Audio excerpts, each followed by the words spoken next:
countries of the BRICS-Plus groups. According to a Daily Maverick report, China is set to lead the joint inter-agency, inter-departmental, multinational exercise from the 9th to the 16th of January. Stellenbosch University Professor of Military Science, Francois Vreÿ, joins us now live via video line. Professor, thank you so much for your time tonight. We know that this is the third exercise of this sort to take place, right? How significant is this for South Africa? Hi, Malungelo, thank you, and also for hosting me. This is important for South Africa because we must remember that this is not an official BRICS exercise for the simple reason that the BRICS grouping of countries does not have a formal security defense naval type of agreement to cooperate on defense matters. But this is an ongoing exercise, the third one, and each BRICS member has a national agenda why they join BRICS. I think in the case of South Africa, we are fortunate, although there's controversy, to host the MOSI exercises because it's a naval exercise and it is quite tough for a country to host a maritime exercise like this. This is also a maritime exercise that is probably one of the few, if not the only one, that takes place in the southern Indian Ocean, southern Atlantic to the southern seas. And we must understand that for South Africa to host a naval exercise together with big powers like China and Russia, and then of course this year we are seeing that Iran is joining us, this is something that I think one should look at it through status-seeking behavior to enhance the status of South Africa as a player, even if it's only a player in the global south. There's controversy about this, but we also have to look at the other side of just criticizing what is happening.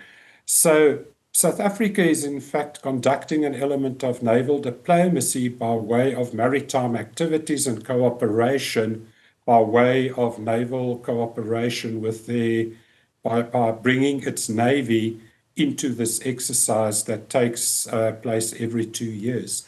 Prof, how has the scope of this exercise changed since 2019, especially with the inclusion of countries like Indonesia and Ethiopia this time around? Right. In terms of the exercise itself, I think the change one can see that Iran is now joining up in MOSI 3. Now, this played out now, but this has been coming since the end of 2024, if I'm not mistaken, in terms of maritime work that I've participated in academically, not with the Navy or military. Yeah. Furthermore, we must also remember that BRICS also has other members. In this case, we must look at Ethiopia, and we must look at Egypt, and we must also look at the UAE. Yeah. They are BRICS members. Except for Ethiopia, the other two are littoral states with their own navies. And then we must look at BRICS partners. For example, Nigeria, Cuba, Vietnam, and Thailand. They are also littoral states. They're not BRICS member states, but they are partner states. But overall, this exercise remains one focused on maritime security, the softer side of security and the roles that navies play. And I think that we must look that in 2026, maybe, I think we can expect more defense cooperation under a BRICS banner. People tend to link the BRICS to these exercises, but there's no formal type of arrangement, body, or whatever in BRICS for doing this. But I'll be looking at 2026, where this could well become more formalized.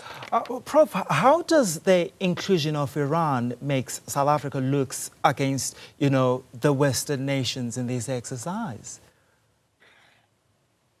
Okay, this is controversial. Yeah. we have to remember that in 2025, South Africa, I think in August, South Africa, by way of the controversy around the chief of the National Defence Force, was very explicit about defence cooperation partnerships between South Africa and Iran.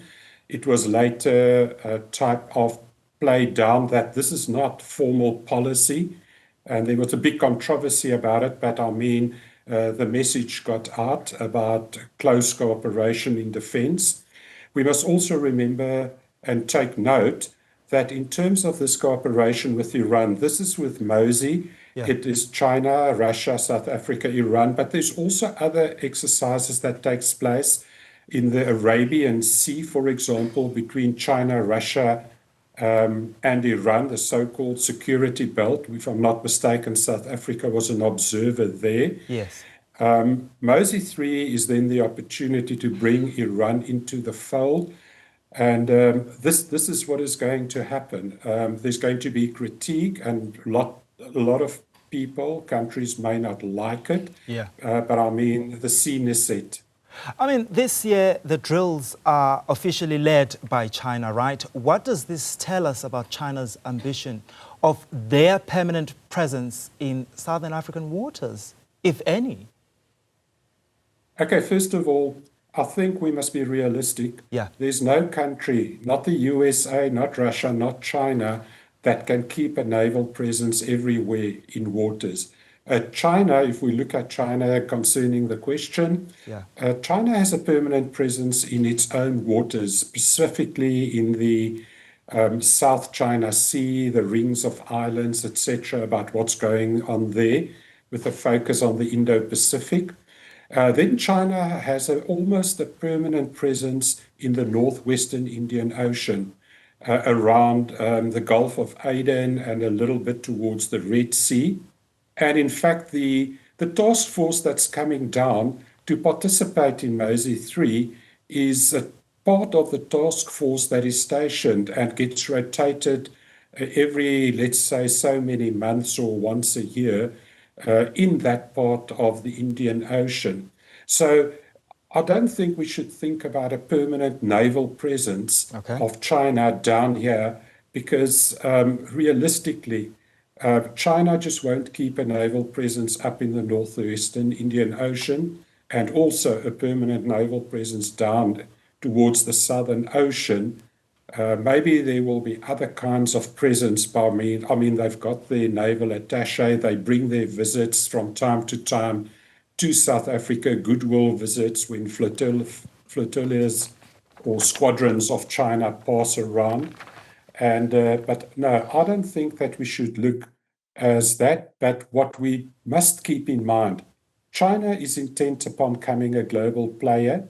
It's interested in becoming a global maritime security provider, cooperating with the countries like this in MOSI, cooperating with the countries in exercise security belt, as well as the exercises that they do towards the Pacific.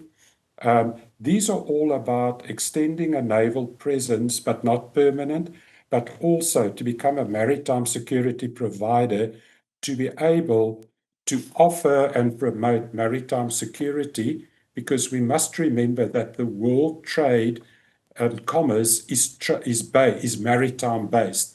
And in order to make sure that that basis remains safe and that it operates, you need to have maritime security providers that extends the kinds of security services and goods so that your commercial fleets, etc., can operate at sea.